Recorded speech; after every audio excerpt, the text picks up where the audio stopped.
উপর থেকে নিয়ামত ছিনিয়ে নেবে, আযাব দেবে। এই জন্য আমাদের সব সময় আমাদের আল্লাহ তাআলা নিয়ামতের শুকরিয়া আদায় করতে হবে। আল্লাহ পাকের নিয়ামত যত বেশি শুকরিয়া আদায় করবেন, আল্লাহ তাআলা তত বেশি নিয়ামত দ্বারা আপনাকে ভরপুর করে দেবে। বলেন না সুবহানাল্লাহ। আল্লাহ তাআলা অনেক দয়ালু। এই নিয়ামত প্রসঙ্গে আল্লাহ তাআলা বলতেছেন, হে মানব জাতি, হে জিন জাতি, তোমরা আমার কোন কোন নিয়ামতকে স্বীকার করবে? কারণ আল্লাহ পাকের নিয়ামতের তো কোনো অভাব নয়। এই সারা পৃথিবীর ভিতরে 3 ভাগ পানি আর 1 ভাগ মাটি, এই 3 ভাগ পানি দ্বারা যদি কলমের কালি বানানো হয়, আর ওই কালি দিয়ে যদি এক মাথা থেকে লেখা শুরু করা হয়, তাহলে কলমের কালি ফুরিয়ে যাবে, তবে আল্লাহ পাকের নিয়ামত লেখা শেষ হবে না। বলেন না সুবহানাল্লাহ। আল্লাহ তাআলা সূরা আর-রহমানে বলতেছেন, ফাবিআই আলাই রাব্বিকুমা তুকাদ্দিবান, হে মানব জাতি, হে জিন জাতি, তোমরা আমি আল্লাহর কোন কোন নিয়ামতকে স্বীকার করবে? তো ভাইরা আমার, আল্লাহ পাকের নিয়ামতের শুকরিয়া আদায় আমাদের করতেই হবে। দেখেন, আল্লাহ পাক আমাদের ছোট্ট মানবের ভিতরে আল্লাহ তাআলা এত এত রোগ দিয়েছেন, এত এত রোগ দিয়েছেন যে বিজ্ঞানীদের ভাষায় বিজ্ঞানীরা বলে যে মানুষের মানবের ভিতরে যে রোগগুলো রয়েছে, সব রোগগুলো যদি একসাথে জোড়া লাগানো হয়, জোড়া লাগানো হইলে সারা পৃথিবীটাকে তিনটা পেঁচানো যাবে। মানে কি বলা হয়েছে যে আমাদের রোগ সবগুলো একসাথে জোড়া লাগাইলে সারা পৃথিবীটাকে 3 বার পেঁচানো যাবে। বলেন না সুবহানাল্লাহ। তাহলে দেখেন, আল্লাহ তাআলা আমাদেরকে আমাদের মানবের ভিতরে আমাদের ভিতরে আল্লাহ তাআলা কত নিয়ামত ঢাইলা দিয়েছেন। নিয়ামতের শুকরিয়া আদায় করতে করতে আমরা শেষ করতে পারবো না। নিয়ামত আমাদের অনেক দিয়েছে আল্লাহ পাক। এই জন্য আমাদের বেশি বেশি নিয়ামতের শুকরিয়া আদায় করা দরকার। একটা উদাহরণস্বরূপ আমি আপনাদেরকে বলি, যদি ফোনের একটা হেডফোন যদি আপনি আপনার পকেটে থন, আর ওই ভাই হেডফোন যদি কতক্ষণ পরে আপনি বের করেন, দেখবেন হেডফোনটা প্যাঁচ লেগে গেছে, একটার আরেকটার সাথে প্যাঁচ লাগা যায়। কিন্তু আল্লাহ কত দয়াল আল্লাহ, সে যে আমাদের ভিতরে এতটুকু রোগ দিয়েছেন, একটা আরেকটার সাথে প্যাঁচ লাগা। বলেন না সুবহানাল্লাহ। আল্লাহ পাক অনেক দয়ালু। আল্লাহ পাকের মতো দয়া কারো নাই। আল্লাহ পাকের অনেক দয়া। আল্লাহ পাক বলেন, আর রহমান আল্লামাল কুরআন, আর রহমান আমি আল্লাহ, আমি দয়াময় আল্লাহ। তোমাদের যা কিছু দরকার দুনিয়ার জমিনে সবকিছু আমি আল্লাহর কাছে চাও, আমি আল্লাহ তোমাদেরকে দিয়ে দেবো। আর আজকে আমরা আল্লাহর কাছে চাই না, আমরা মানুষের ধারে ধারে চাই, মানুষের ধারে ধারে হাত পেতে চাই। কিন্তু আসলে চাইতে বলা হয়েছে কার কাছে? মহান আল্লাহ তাআলার কাছে। তো আমাদের চাইতে হবে কার কাছে ভাই? আল্লাহর কাছে আমাদের চাইতে হবে। যে রব্বুল আলামিন আমাকে আপনাকে নিখুঁত আকৃতি দিয়ে দুনিয়ার জমিনে প্রেরণ করেছেন, এত সুন্দর চেহারা আমাকে আপনাকে দিয়েছেন। আল্লাহ পাক এত দয়াল, আল্লাহ পাকের দয়ার কোনো সীমা নাই। আল্লাহ পাক যাকে যখন ইচ্ছা আল্লাহ তাআলা তখনই তাকে দেন। এই জন্য আমরা আমাদের যা কিছু দরকার আমরা চাইবো কার কাছে? মহান রব্বুল আলামিনের দরবারে। আল্লাহ পাক একটি আয়াত, সূরা আর-রহমানের একটি আয়াত আল্লাহ পাক বলতেছেন বারবার। সে আয়াতটি কি ভাই? আর-রহমানের ফাবিআই আলাই রাব্বিকুমা তুকাযিবান, একাধারে আল্লাহ পাক 31 বার এই আয়াতটি বললেন। আল্লাহু আকবার। আল্লাহ তাআলা এই জন্য এই আয়াতটি 31 বার বললেন, কারণ এই আয়াতটি অনেক গুরুত্বপূর্ণ, ভেরি ইম্পর্টেন্ট। যে আয়াতটি অনেক গুরুত্বপূর্ণ আয়াত। ফাবিআই আলাই রাব্বিকুমা তুকাযিবান, হে মানব জাতি, হে জিন জাতি, তোমরা আমি আল্লাহর কোন কোন নিয়ামতকে স্বীকার করবে? এই যে তোমরা চলতেছো, ফিরতেছো, খাইতেছো, ঘুরতেছো, সব কিছু করতেছো, সব কিছু আমি আল্লাহর নিয়ামত, আমি আল্লাহর নিয়ামতে তোমরা ডুবে আছো। আল্লাহর হুকুম আহকাম মানো না। ফজর চলে যায় আমাদের ঘুমের ঘুরে, মুয়াজ্জিন যখন আযান দেয় আসসালাতু খায়রুম মিনান নাওম, ঘুম থেকে নামাজ ভালো। আর আমরা বলি কি না, মুয়াজ্জিন সাহেব ভুল বলেছে, কারণ নামাজ থেকে ঘুম ভালো। আজকে আমাদের এই অবস্থা হয়ে গেছে। শীতের মৌসুমে আমরা লেপের তলে কম্বলের তলে আমরা খুব আরামে আয়েসে আমরা ঘুমে কাটিয়ে দেই, কিন্তু আগেকার সাহাবীরা এরকম ভাবে কাটায় নাই। তারা খুব কষ্ট করছে দিনের জন্য, ইসলামের জন্য। আর আজকে আমাদের কষ্ট নাই বিদায় আমরা দিন থেকে সরে যাচ্ছি, ইসলাম থেকে সরে যাচ্ছি। তো ভাইরা আমার, বন্ধুরা আমার, আল্লাহ তাআলা অনেক দয়ালু। আল্লাহ তাআলার দয়ার সীমা নাই। যা কিছু চাওয়ার দরকার সবকিছু মান রবের দরবারে চাইতে হবে, তাহলে রব আমাদেরকে দেবে।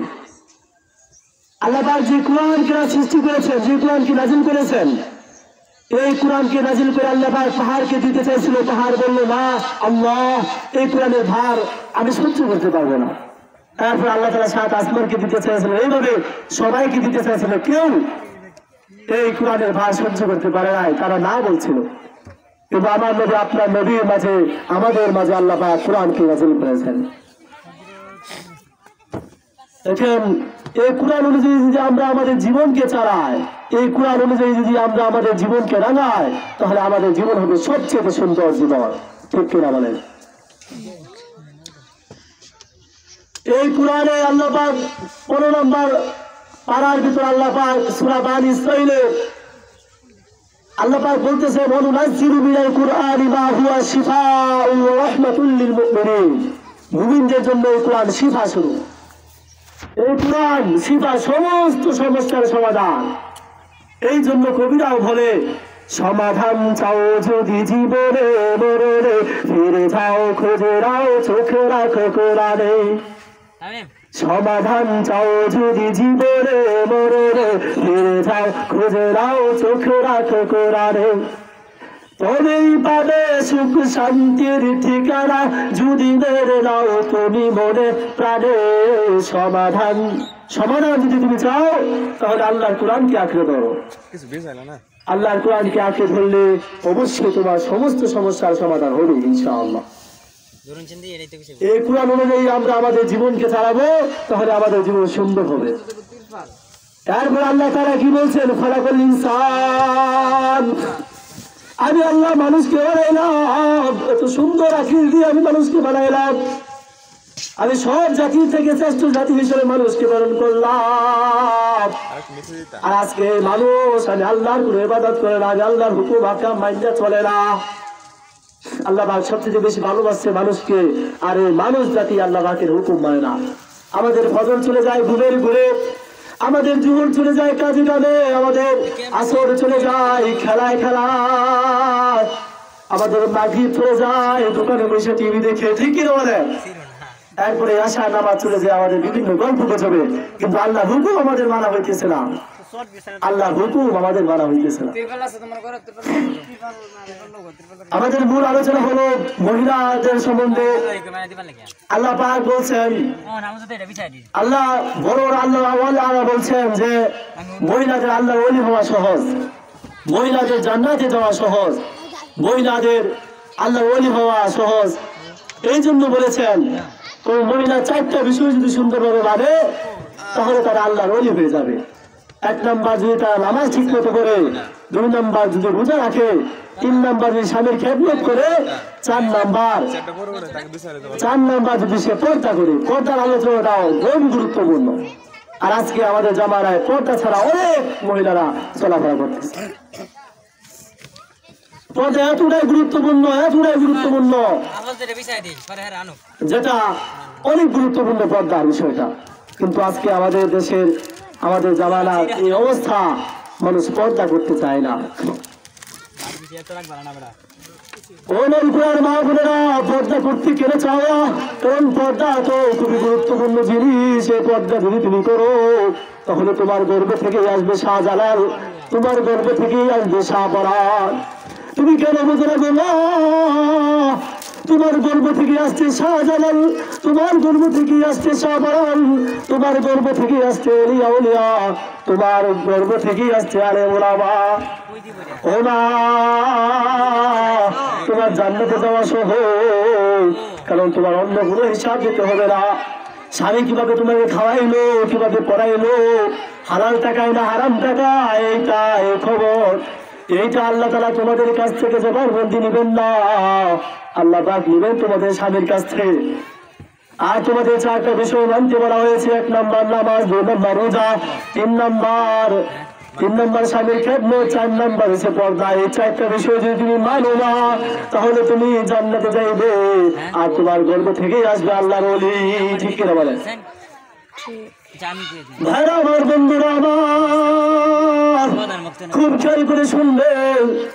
পাকিস্তানে এক গুরুত্বপূর্ণ একটা ঘটনা, সবচেয়ে সুন্দর একটা ঘটনা পাকিস্তানের। আল্লামা তারিক জামিল বলেছেন, পাকিস্তানে এক লোক যখন সে এরকম ভাবে শস্য খেতে গেছে, শস্য কাটতে, ওই সময় শস্য কাটতেছে ওই সময় দেখে কবর থেকে একটা কিসের আওয়াজ আসছে, হে মানুষ আমাকে বাঁচাও, আমি কবর জিন্দা, আমি কবর জিন্দা। হে দুনিয়ার জমিনের মানুষ, তোমরা কে কোথায় আছো, আমাকে বাঁচাও, আমাকে বাঁচাও। আর ওই লোকটা সে চমকে গেল, কি ব্যাপার, ওই কবর থেকে কিসের আওয়াজ হচ্ছে? তখন কবরের কাছে গিয়ে দেখলো, শুনলো যে সত্যি সত্যি কবর থেকে আওয়াজ আছে। এরপর তখন ওই লোকটা তার গ্রামের সকল মানুষকে বললো যে লোক সকল তোমরা দেখো, ওই কবর থেকে যদি কিসের শব্দ আসে শুধু বলতে থাকে, হে দুনিয়ার জমিনের মানুষ আমাকে বাঁচাও, আমাকে বাঁচাও, আমি জিন্দা। তখন সব লোক সকল আয়সা দেখলো যে আসলে এরকম শব্দ হচ্ছে। তখন এরকম শব্দ হচ্ছে, তখন মসজিদে ইমাম সাহেবকে বললো যে এরকম শব্দ হচ্ছে। তখন মসজিদের ইমাম সাহেব বললো, তাহলে যাও কবরটাকে তোমরা খুঁড়ো। তখন গ্রামের সকল মানুষ মিলে কবরটাকে খুঁড়লো, খুঁড়ে দেখে উলঙ্গ অবস্থায় একটি মেয়ে কবরে শুয়ে আছে, জানতা মানে জিন্দা। এরপর মেয়েটি ডাক দিয়ে বললো, আমাকে একটা কাপড় দাও। তখন মানুষ সকল তাকে একটা কাপড় দিল। তখন ওই কাপড়টা পরে সে কবর থেকে উঠে এক দৌড়ে তার বাড়িতে চলে গেল। তার বাড়িতে যেয়ে একটি কক্ষে ঢুকে দরজাগুলো মেরে দিল, দরজাগুলো কি করলো, মেরে ফেলল। তখন লোক সবাই অবাক, সবাই তো পিছনে পিছনে দৌড়াচ্ছে যে কবর থেকে একটা জিন্দা মানুষ উঠা সরাসরি তার বাসায় যে একটি কক্ষে ঢুকে গেছে, আবার কক্ষের দরজা জানলা সবগুলো মেরে ফেলছে। এটা তো খুবই আশ্চর্যের বিষয়। তখন সবাই গেল তার কক্ষের কাছে, আর দরজা টুকটুক করে বলতেছে, এ মা তুমি বের হয়ে আসো, তোমার কাছ থেকে আমাদের জানার আছে, তুমি কবরের মানুষ, তুমি কি কি বলবে এরকম আমরা শুনবো। অনেক মানুষ জড়ো হয়ে গেল। জড়ো হয়ে যাওয়ার পর এরপর যখন কবর থেকে ওই মেয়েটা তখন বললো, হে দুনিয়ার মানুষ, তোমরা যদি কক্ষে আসো তাহলে আমার এই বিকৃত চেহারাকে দেখে তোমরা ভয় পেয়ে যাবে। তখন মানুষ বললো, একটা সাহসী যুবতী বললো যে আমরা ভয় পাবো না, আমরা তো তোমার কাছের মানুষই, আমরা ভয় পাবো না। তখন মেয়েটি বললো, তাহলে আসো। তখন মেয়েটি কক্ষের দরজা খুলে দিল। তখন 2-3 জন মানুষ ওই কক্ষে ঢুকলো। ঢুকে দেখে তার চেহারা খুবই বিকৃত, চেহারার ভিতর চামড়া নাই, চেহারা ঠোঁট নাই, চামড়ায় শুধু দাঁতগুলো বেশি আছে, খুবই বিকৃত অবস্থা। মাথার চুলগুলো নাই, মাথার চামড়া নাই, মাথার ভিতরে একটি মানে চামড়া একদমই নাই, খুবই নিকৃষ্ট দেখা যাচ্ছে। ওই সময় ওই লোকটা ভয় পেয়ে গেল, কি ব্যাপার, তোমার এই অবস্থা কেন? তখন মহিলাটিকে বললো, হে মহিলা, তোমার এই অবস্থা কেন? আর ওই মহিলা জবাবে বলল, হে দুনিয়ার জমিনের মানুষ, আমি এই চেহারাটাকে সুন্দর করে ফ্যাশন করে আমি রাস্তা দিয়ে হাঁটতাম, চুলগুলো সাইডে হাঁটতাম, কত মানুষ আমাকে দেখছে, কত যুবক আমাকে দেখছে। আমি পর্দা করতাম না, আমি চুল সুন্দর করে তেল দিয়ে আমি মানুষকে দেখাইতাম, আমি ঠোঁটে লিপস্টিক দিয়ে মানুষকে দেখাইতাম, আমি মুখে এরকম ভাবে আমি নোট পালিশ দিয়ে ঘুরে ঘুরে মানুষকে দেখাইতাম, বিভিন্ন মানুষকে দেখাইতাম। এই জন্য আমার এরকম শাস্তি হয়েছে কবরে। আল্লাহ পাকের অর্ডারে ফেরেশতারা আমাকে এরকম ভাবে একটি চুল আমাকে টাইমে ছিঁড়ছে, আর ওই চুলের সাথে সাথে আমার মাথার চামড়া গুলো এরকম ভাবে ছিঁড়ে গেছে। আর আমি ঠুলে লিপস্টিক দিতাম, এই জন্য ঠোঁট সহ সারা মুখ আমার বিকৃত করে দিয়েছে, চামড়া গুলো কেটে ফেলেছে। আহা, এরপর বলতেছি তোমার লোকের এই অবস্থা কেন? তখন মেয়েটি বললো আমার লোকের এই অবস্থা এই জন্য কারণ আমি নখ পালিশ দিয়ে মানুষের দাঁড়িয়ে দাঁড়িয়ে যে ঘুরতাম আর দেখাইতাম, এই জন্য আল্লাহ বাকি বাদামে ফেরেশতারা আমাকে এরকম ভাবে নখ ছিঁড়ে নখের বস্তু সহ ছিঁড়ে দিয়ে গেছে। এত আযাব, এত আযাব, এত শুধু সামান্য আযাব, এর চেয়ে ভয়ঙ্কর আযাব আমাকে কবরে দিয়েছে। এটা বলে মেয়েটি সঙ্গে সঙ্গে মাটি তুলে ঠিক বললো, মানে মারা গেল। তখন আবার ওই মেয়েটিকে কবর দিল।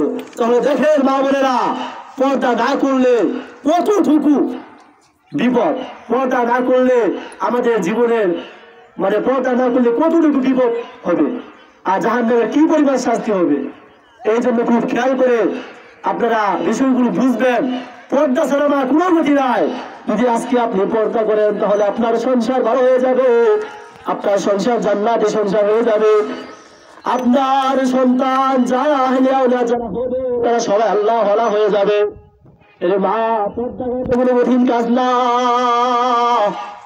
পর্দা যদি আপনি করে যান, আমার দেশের মা বোনেরা যদি পর্দা করে তাহলে দেশ গোটা জাতি ভালো হয়ে যাবে, গোটা মুসলমান ভালো হয়ে যাবে।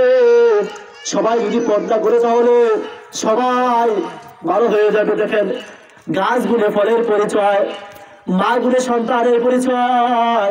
যদি আপনি মা বোনেরা যদি আপনারা ভালো হয়ে যান, যদি পর্দা করেন, নামাজ পড়েন, রোজা রাখেন, স্বামীকে খেদমত করেন, তাহলে পরবর্তী জেনারেশনে যারা হবে তারা সবাই ইসলামী হয়ে যাবে।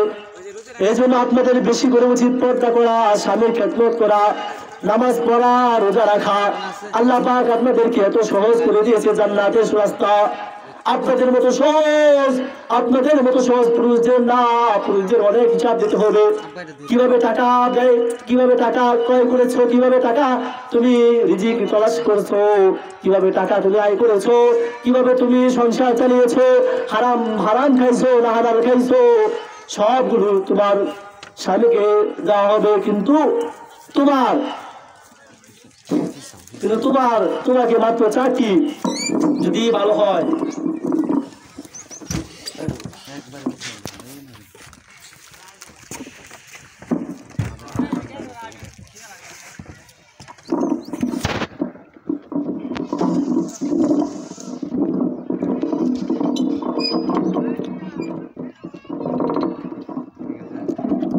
তাহলে দেখো মাত্র 4টি জিনিস যদি তুমি সুন্দর করে মেরে ফেলতে পারো মা, তাহলে তোমার জন্য জান্নাত সহজ, তোমার জন্য আল্লাহ ওয়ালা হওয়া সহজ, তোমার জন্য সবকিছু সহজ হয়ে যাবে। এই জন্য তোমার মাত্র 4টি বিষয়, যদি মানে মা, তাহলে তুমি জান্নাতবাসী হয়ে যাবে। দুনিয়া জমিন থেকে তুমি জান্নাতের সার্টিফিকেট নিয়ে যেতে পারবে। যে 4টি বিষয় মানে 1 নম্বর কি বলছিলাম, নামাজ, 2 নম্বর রোজা, 3 নম্বর স্বামীর খেদমত। আজকে যাওয়া নয়, অনেক নারীদেরকে দেখা যায় স্বামীর খেদমত করে না, স্বামীর খেদমত করতে চাই না। স্বামীর খেদমতে তো এরকম হয়ে গেছে, স্বামীর দুর্গন্ধকে সহ্যই করতে পারে না। যদি কোনো মহিলা স্বামীর দুর্গন্ধকে সহ্য করতে পারে তাহলে আল্লাহ তাআলা তাকে অনেক বড় পুরস্কৃত করবেন। এই জন্য আমাদের কি করতে হবে, আমাদের মা বোনেদের এই 4টি কাজ সুন্দরভাবে করতে হবে। আর সন্তান সন্তানিত হইলে দ্বীনি লেখাপড়া, দ্বীনি শিক্ষা দিতে হবে, তাহলে তোমাদের জন্য জান্নাত সহজ হয়ে যাবে। এই জন্য বলতেছিলাম আমার বন্ধুরা, আমার মা বোনে যদি এই 4টি বিষয় সুন্দরভাবে মানে সুন্দরভাবে চলে তাহলে তাদের জন্য জান্নাত সহজ হয়ে যাবে। এই জন্য হে নলকুলার মার আমার, ও নলকুলার ভেনের আমার, তোমাদের জন্য জান্নাত সহজ যদি তোমরা 4টি বিষয় সুন্দর করে মানো। দেখো আগের সাহাবারা কত কষ্ট করছে দিনের জন্য, ইসলামের জন্য কত কষ্ট করছে। আর আজকে আমাদের কোনো কষ্ট করতে লাগে না, আমাদের কোনো কষ্ট করতে হয় না। আমরা সুন্দরভাবে দ্বীন ইসলামকে পেয়ে গেছি। আর এই সুন্দরভাবে পেয়ে যাওয়ার জন্য আজকে আমাদের মানতে কষ্ট হচ্ছে, দিনের উপর চলতে কষ্ট হচ্ছে। আল্লাহ পাক এত দয়াল মা, এতদিন পর্দা করো না, এতদিন নামাজ পড়ো না, রোজা রাখো না, স্বামীর খেদমত করো না, কিন্তু আজকে যদি তুমি তওবা করো, আয় আল্লাহ এতদিন যা কিছু করছি সব ভুল করছি, আজকে থেকে স্বামীর খেদমত করবো, নামাজ পড়বো, রোজা সবগুলো রাখবো, পর্দা করবো, আল্লাহ তাআলা সঙ্গে সঙ্গে মাফ করে দিবেন। বলেন না সুবহানাল্লাহ।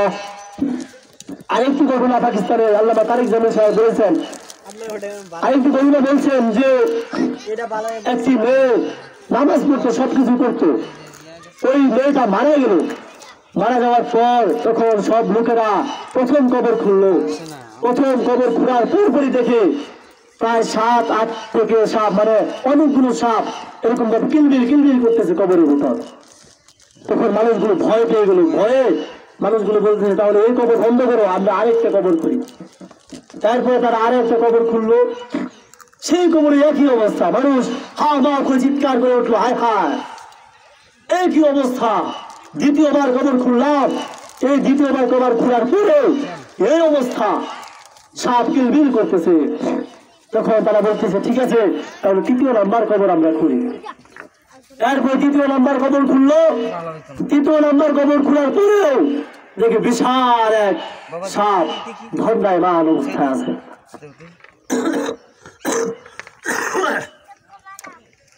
যখন সব লোক তার বাবাকে বলল, হে বাবা, আপনার সন্তান, আপনার মেয়ে কি এমন অন্যায় করেছে যার জন্য 3বার কবরের ভিতর সাপ দেখতে পেলাম।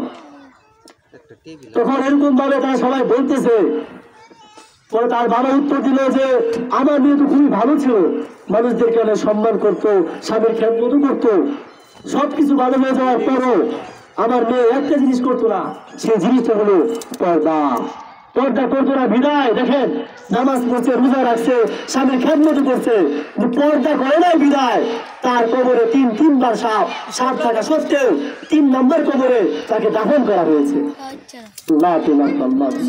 এই জন্য ভাইরা আমার বলি যে দেখেন এই 4টা থেকে 4 ওইটাই মানতে হবে। একটা মানবেন না, পর্দা করবেন না, তাহলে আপনার হবে না, জান্নাত যাওয়া সহজ আপনাদের হবে না। এরকম ভাবে আরেকটা ঘটনা আল্লামা তারিক জামিল বলেছেন যে একটা মেয়েকে কবর দেওয়ার পর তার বাবা এরকম ভাবে একটা খুবই গুরুত্বপূর্ণ একটা জিনিস, যে জিনিস ছাড়া দুনিয়াতে চলা মুশকিল, এরকম একটা জিনিস কবরে রাখা, কবর যে দিয়ে হচ্ছে খেয়াল নাই। তখন আবার দ্বিতীয়বার তখন হুজুরদেরকে বললেন যে আমার খুবই গুরুত্বপূর্ণ একটা জিনিস কবরে, আমার তো এটা দরকারি, এটা লাগবে আমার। তখন তারা এরকম ভাবে হুজুরে মাসালা দিয়ে তারা বলল ঠিক আছে তাহলে আবার কবর খুঁড়ে তোমার জিনিসটা তুমি নিয়ে আসো। তখন যখন দ্বিতীয়বার আবার কবর খুলতে গেল, খুলে দেখে এক বিশাল অজগর সাপ তার মেয়েকে পেঁচিয়ে আছে। আল্লাহ পেঁচিয়ে আছে। তার বাবা চিৎকার করে কবর থেকে সরে গেল। মানুষ সবাই হাওয়া মাও করে বললো আপনার কি হয়েছে, আপনি এরকম ভাবে চিৎকার করে চলে গেলেন কেন? তোমরা জানো না আমার মেয়ের কবরে এত বড় একটা সাপ দুনিয়ার জমিনে এমন আমি এমন সাপ দেখি না। এত বড় একটা সাপ আমার মেয়েকে পেঁচিয়ে আছে, এত বড় একটা সাপ, এত বড় একটা সাপ পেঁচিয়ে আছে। তখন বললেন ঠিক আছে সাপ কেন পেঁচাইছে, আপনার মেয়ে কি করছে? ও আমার মেয়ে সবকিছুই করছে, নামাজ পড়ছে, সবকিছুই করছে, পর্দা করছে, কিন্তু আমার মেয়ে সিনেমা দেখতো, টিভি দেখতো, সিরিয়াল দেখতো, এরকম ভাবে জি বাংলা দেখতো, মানে টিভি দেখতো আর কি। তো দেখেন টিভি দেখার পরেও এরকম শাস্তি, কত ভয়ানক শাস্তি। তোমার বল করার মা বোনেরা, আমি খুবই সংক্ষিপ্ত করে দিতেছি, আমার আলোচনা করেন অনেক আলেম ওলামা আয়সা বলছে আপনারা অতি তাড়াতাড়ি প্যান্ডেলের ভিতরে চলে আসেন। ঠিক আছে মা বোনেরা, তাহলে আপনারা পর্দার সহিত প্যান্ডেলের ভিতরে চলে আসেন।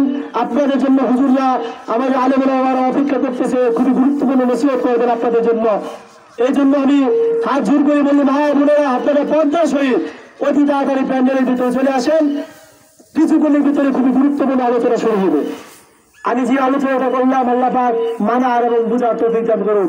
ওয়া আখিরু দাওয়ানা আলহামদুলিল্লাহি রাব্বিল আলামিন। আসসালামু